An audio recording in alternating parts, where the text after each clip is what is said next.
সব কেমন আছো? Good morning. গুড মর্নিং তো আর আধা ঘন্টা আছে। তো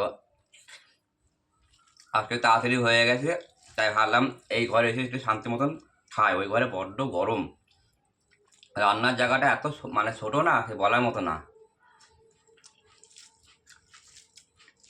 তো আজকে সকালে টিফিন খাচ্ছি, কাজে যাবো এক্ষুনি।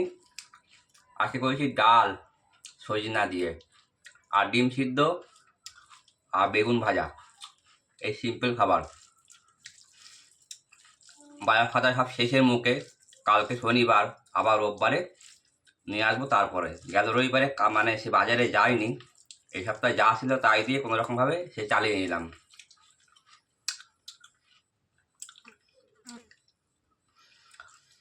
তো যাই হোক, কার বাড়িতে কী রান্না হয়েছে কমেন্টস করে সব বলো। ভালো থেকো, সুস্থ থেকো, আর কিছু বলার নেই। গরমের দিন তো চলে এলো, আমার কাছে তো জম এই সিজনটা। সারা বছর যদি শীতকাল হতো খুব ভালো হতো আমার পক্ষে। তো ভাই,